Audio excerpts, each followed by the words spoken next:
Good afternoon. I'm with a colleague, Ken Strong, a friend, a colleague for, I would say, 25 years plus. Like brothers. Yep, and right, connected at the hip, as they say. And we've gone through a lot together as far as leadership is concerned. And I asked him, also, he was the co-author of the very first book that I wrote on leadership. We called it Leadership as a Choice. And Ken was very instrumental in contributing even to a lot of the graphics. I can't draw a straight line right. So we talked about a lot of different things in leadership. And this particular interview has to do with the course that we're doing right now, Discovering the Leader in You. So, Ken, I'm going to start with this question. How did you discover the leader in you, and at what age did you discover it? That's a great question, John. I think it's something that developed over time. I was fortunate to work in my dad's business. So for me, leadership was an apprentice program in his healthcare facilities. I started out as a dishwasher and worked my way through maintenance, housekeeping, and business office practices. I think the unique thing about the way I was trained was I got to know the intimate details of my profession, and that to me makes all the difference in the world. So, technical difficulties here, John. That's all right. We're good. I can see it. So I think that's really important. And as I grew up, when my father got sick, I became the administrator as facilities. So I sort of had a on-the-job learning experience. And I wasn't really sure about how successful I could be as a leader until my father passed away, and I was able to sell the nursing. You're going into the second question. Oh, So anyway, I'm sorry, I didn't mean to go off chart here. But the thing is, so I'm assuming then, so our audience knows, but I do have this information. Dad owned a nursing home. Correct, We had a small, right. How many bed facility was it? Well, we had a couple of nursing homes. We had a 105-bed nursing home in Wareham and a 120-bed nursing home in New Bedford. But I also traveled the country with him with his consulting business. Right, right. Okay. So that's really interesting. So he had a consulting business as well. Yes, he helped develop housing for the elderly and senior housing, assisted living as it's called today. Yeah, so Dad got ill, and you were young at the time. Yeah, at the time I was a licensed administrator. I was 22. At that time, Wow. According to the American College of Healthcare Administrators, Nursing Home Administrators, they changed their name. I was the youngest administrator in the country at that time. Wow. So the pressure on me to be successful and manage the family business was very tough for me at a young age. But I think that's where I learned to get through adversity and keep moving forward. And it gave me a chance to understand the true nature of business, which for me and probably everyone else, the essence of a business is to earn money. Right. Because without a margin, you have no mission. That was in the book. Yeah. How about that? Margin, no mission. Have no margin, okay. So we want to be profitable, but honestly, if Dad didn't take ill, do you think you would have ended up where you ended up? I don't know. My original intent was to be a physician. Interesting. I was hoping to follow the medical career, and that didn't happen. But things happen for a reason, and then I had the military experience, which also keyed my leadership How did that skills. play into going into the military? How did that play into your becoming a leader? Well, I think I have a different view on leadership than most people because I don't believe they're born or made or have a magical gene. I think you have to be developed as a leader. Leaders are made, not born.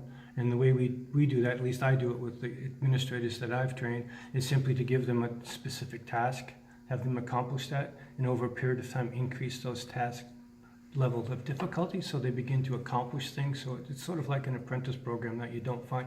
And leadership isn't, as you know, isn't tied into a title. There's plenty of people that have titles that I wouldn't follow them out of the men's room. It's just, it's a unique set of skills because to be a good leader, you have to understand the intricate knowledge and steps of each area that you're in, whether it's a large corporation or it's a small unit team, but understanding those unique things that have to happen in order to get your project done.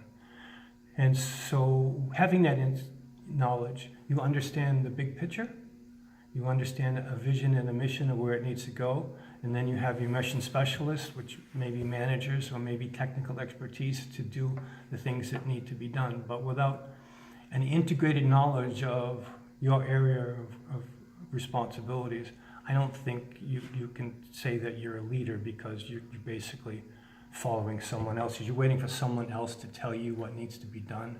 And that, I think, is a great difference of a leader. The leader has the why, and people are not going to relate to you, or they're not going to buy products from you until they understand why you're doing it. And then the bells and whistles, the benefits and all that stuff follow later. But as a leader, people need to relate to me. They need to have a sense of comfort that I provide them with hope, that we can get through a difficult situation, that we are doing well. It's no longer about you as an individual in your leadership with the corner office and the benefits and all that. It's about helping the people that you work with be successful. Okay, here you are, 21 years old, 22 years old, and Dad is not feeling well, and the thing is, from what I understand, at least the discussions that we had, he said, Ken, hey, you're running this nursing home. Pretty much. This is it. How did he give you direction? I mean, that kind of led into a lot of the things in our book, and I was intrigued by it. Yeah. Talk about that a little bit. When he came out of the hospital, he realized he couldn't work anymore, and it fell at my shoulders to do that. And the way he did that was really unique. I thought, I'll never forget it. He gave me the keys to his nursing home and said, this is your ship. It's your family business now. We need you to be successful. And I said, Dad, I don't know a damn thing about running a nursing home. I'm just a kid. He said, don't worry about it. You will when you get done. So that started me on a journey of making sure that I understood all of the integrated functions of my family business. That means I had to have a clear understanding of nursing and medical ideas. I had to have an understanding of housekeeping, and I had to know the difference between a phenolic and an iodophore, and chemicals and cleaning. I had to learn how to do budgets and accounting. So you were thrown into it. So basically, it was either that or we would lose our family business. So, unfortunately, I had, since I was 13, I was able to travel with my dad on his consulting assignments. You did mention that, yeah, but I didn't know that you were that young. And later on in my life, I realized I was his apprentice. He was training me for something at a point in time when I could just step into it. And of course, I had my fumbles and my mistakes, but each mistake, I learned from it. I began to grow. And I just had a very, they say leaders are readers. And I spent a lot of my young age reading, going to school, getting my degrees.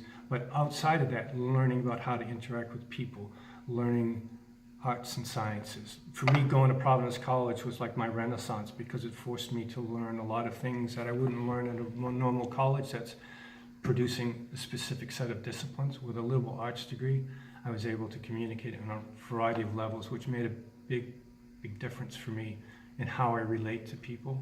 No, it's kind of funny because a lot of people, they, even to this day, they're saying you need a specialization. You need, like, what are you going to do with liberal arts? And as you probably know, Curry College still was started as the School of Communication. And the first person who was the chancellor of Curry was Alexander Graham Bell. He was friends with Silas Curry. And the thing is that it started with a liberal arts base, core holistic knowledge. And you're talking to that now because now we have general education as part of our core curriculum in the school. And I think that having an integrated and broad knowledge of life in itself helps to provide you with the skills to become an exceptional leader. I always tell people you have to have a wide background of general knowledge. It's okay to have a specialty, but have that after you understand the total complexity. Because if you're a specialist, you're in a focused area, and you're not going to put yourself in a position where you can grow beyond that because you're waiting for someone else to tell you what you need to do. Whereas you put yourself in a leader position and you have a broad spectrum knowledge of what goes on in your particular area, and that you're able to drill down into those little niche things that you have to get done on a day-to-day basis. So you become, in many ways, a go-to person so that you can provide advice, direction, and counsel. You don't necessarily have to do it all, but you have to be in a position where when something's going wrong, you're able to identify what that is, and you can't do that unless you have a broad spectrum knowledge of what goes on in your particular area of work.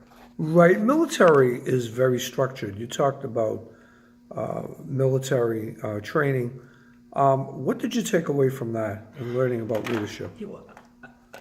Here again, I think in the military, leadership roles are in an apprentice fashion, from a recruit all the way to a four-star general. And it's based upon developing skills and responsibilities as you move through the ranks. So the thing that they teach you that you can walk away with is that, well, first of all, people have a misunderstanding about military leadership. They think it's just go out, take the hill, and kill everybody that's inside. And that's not the case, because when you look at the role of an officer or a senior leader, they're planning, they're organizing, they're evaluating the market, and then the market may have to be Those are management functions, planning, organizing. It's all leadership functions. So it teaches you that there are going to be times in your career where the cavalry's not going to come to help you. So you have to be able to think on your own with the broad understanding that you've acquired so that you can find a potential outcome that will help your company. Now, it may not be the best possible outcome at the time because of time pressures, but it might, your best possible outcome might be your least negative. But you have to be able to distinguish that. You can't be paralyzed by what's happening, and that happens a lot today. I don't know what to do. I hear that quite a bit from my contemporaries, and I don't know what to do. The CMS has just inundated us with new regulations. I don't know if I'm going to be in business. What am I going to do? That's not the answer. The answer is to find a solution. And that's the biggest thing that I walked away from my military training. You need to find a solution because people are counting on you. Although you have a very structured environment, you still have... It has a high organizational structure based upon rank, but that's really no different than our corporate structure, because you have a chart of organizational chart that says, here's the CEO, here's the CFO, here's a department manager, here's a specialist. So it's really not different. What's different is the execution of how things get done, and the consequences of making a mistake are far greater in the military than it is in corporate life. The thing that really grinds my gears is that, particularly in corporate America, when it comes time, well, business isn't doing well, our stock is down, okay, let's fire a bunch of people. The people who should be fired is the leadership for not recognizing those trends prior to happen. So they have a negative effect on the people that they work with. And that's not indicative of a leader. A leader cares more about the people that help him accomplish the mission than he does himself. And I think that's a big thing that's missing. I always tell people, love your employees more than you love yourself.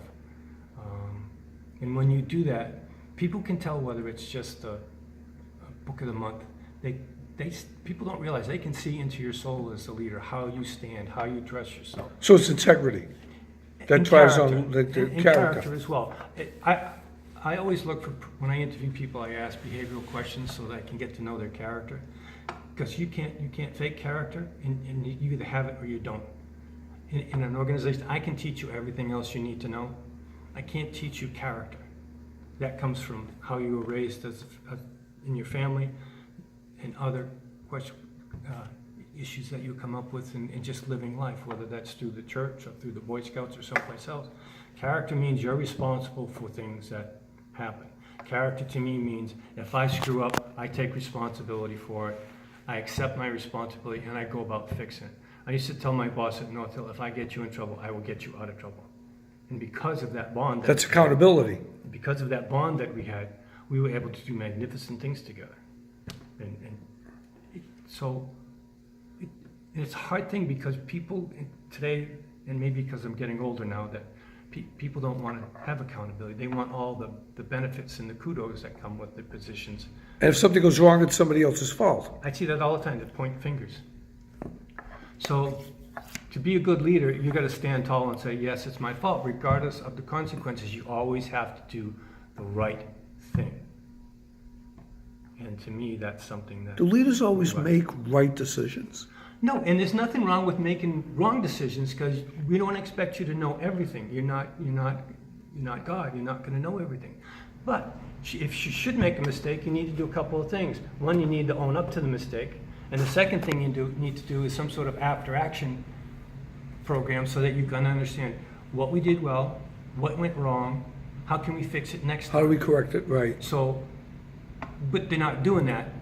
At least administrators that I see, they're more of, it went bad, so I don't know what to do. But that's not the answer. And to me, your answer is, I'm responsible, I need to fix it. So this is how I fix it. I understand what we did based upon the information that I have. Now, you may only have 50% of the information that you have to make a decision depending on the time constraints that you have. You can't wait for all the data to come in because by the time you wait to have 100% of the information, your competition is going to blow right by you. Talk about the horizon paradox in the book. I was always intrigued by that, and that was a major contribution in our book. As you pull away from the horizon, there's always... Well, my feeling is that people set goals. Well, they should set goals, I should say. That's okay. And you get to a certain level, you meet that goal, and then you're done. It's like I equate it to college kids. They finish college, they probably never read another book again. So there's going to be times as you move through your career and move through your challenges, you're going to think, I'm not getting anywhere, I'm not spinning my wheels. But if you do an about face and look back at your career or the time that you're with an organization, you can visually see that you actually make progress. So even though you get to point A and you have a little party, that the horizon moves out, so there's more to be accomplished, because you should never be satisfied then you've gone as far as you can go, because there's always one more thing that you can do to be successful. So leadership's an ongoing process. It has to be. And it has to be that the leader... It's not an ends to a means. It has to be also that the leader continues to learn. I had a friend who taught me, know your people. And I think as a leader, you have to spend the time getting to know the people that you work for, their strengths, their weaknesses, their family issues. And I'm not whether you're being intrusive, but you're just understanding where they're coming from. I tell people every day, give me 100% every day. Now, you might have been up all night with your baby because they had colic, and you come to work. Thank you for coming to work. If you can only manage 50%, that's 100% of what you're capable of doing. So I don't think it's unreasonable to ask that people expect a salary, they expect benefits. At the same time, we expect you to perform at the levels that we've established. I remember working for you as a consultant for a while, and we trained middle-level managers because the tactical end is probably the toughest end, because they bring down the long-term mission to the day-to-day operations. And I remember one thing coming into your office one day as director of operations, and you were giving everyone thank you cards, and I thought that was kind of interesting. Yeah, I made a card that's called the Marvelous card. It was Marvelous written across the top, and it was a 3x5 card. I just turned it so it's up Right. and down. And I always would put a handwritten note, but the handwritten note would be specific. It could be as simple as, Jane, thank you for, I noticed how you were very sensitive to that patient's needs, and whatever it was. So when the employee read the card, they understood that it wasn't just an obligatory thank you, that I actually saw something that I could acknowledge that they did something exceptional. And usually, despite upper management's complaint, I always gave them a day off with pay. And to this day, I have a chef that I worked with. He has those Marvelous cards posted on his refrigerator like his kids. Your idea, yeah. And So yeah. that means a lot. We don't do enough of that as leaders. And part of it, I think, is because we're so inundated with getting results and the pressures and all that stuff. But people that are doing the work to make you successful, they need to be acknowledged, no matter how simple it is. Right. But not just the worst thing you can do is go to the stationery store and buy a thank you card that says thank you. It just doesn't make sense to me. Tell people what they Your did. blank card, what is it that they did? You take a personal interest in them. Yes, but so when they read it, they say, yeah, I did that. I remember being with this resident, or I remember doing that, or I remember coming in and doing a double shift because we were short help. Those are the things that you recognize. And what we found over time was that we started collecting, in business, they tell you, you got to get testimonials, what great customers. Well, there's no one more important than the staff for your customers. Those are the ones who deserve the testimonials. Those are the ones, it doesn't take that long. It takes 5 minutes to write a personalized note. My handwriting's terrible, but they still could read it. And they knew that I cared It was enough personal. about them to acknowledge exactly what they did. And that's missing today. No one does a handwritten note anymore. I still do it today. It's easy to email. To me, that's insensitive when you're dealing with human beings. You know, it's kind of like the handshake. Yeah. If I send you a note, that's effort for me to sit down and write a note. And it also sends you part of my personality, my character. 'Cause Right. it's written with my words and my style. It's not spell checked on a computer. So I got one more question. Okay. The leader in you, Yeah. how did you build a legacy from discovering the leader in you, and where does it go from here? I'm not sure how I discovered the leader in you because Or the leader in you? for me, I just do it.